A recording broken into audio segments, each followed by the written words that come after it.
მე ასევე დამატებით მინდა ახსნა განმარტება გავაკეთო ახალგაზრდების გასაგონად ამ ჩემი ვიდეო ჩანაწერის მეშვეობით. როგორ ფიქრობთ, ეგრეთ წოდებული ყოფილი პრეზიდენტი ქალბატონი სალომე ზურაბიშვილი აგიყვავებთ მომავალს და თქვენ ბედზე იზრუნებთ და თქვენ კეთილდღეობაზე? არა ახალგაზრდებო, არა, თქვენ გეხუტუნეთ სულებში, არ დაიჯეროთ.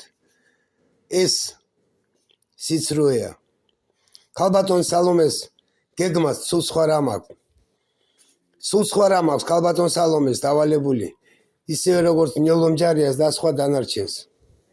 ასე რომ დანარჩენი თავად თქვენი გადასაწყვეტია.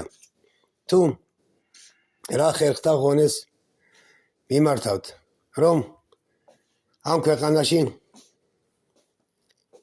საომავლოდ მშვიდობა დამკვიდრდეს, უპირველეს ყოვლისა სამართალი და სამართალმა იზეიმოს, ანუ სამართალმა პური ჭამოს. ეს თავად თქვენ უნდა შექმნათ. ეს არის ჩემი თხოვნა, რჩევაც და მოთხოვნაც. დანარჩენი კი თავად თქვენი გადასაწყვეტია. დიახ, მე ყოფილი მჭავდებული რევაზ შაინძე გახლავართ, რომელიც ამჟამად ქალაქ ბათუმში დროებითი ღამის თავშესაფარში ვცხოვრობ. დაბადებული ვარ ქალაქ გობულეთს, სოფელ კვირიკეში. ასე რომ გაგრძელება კიდე იქნება.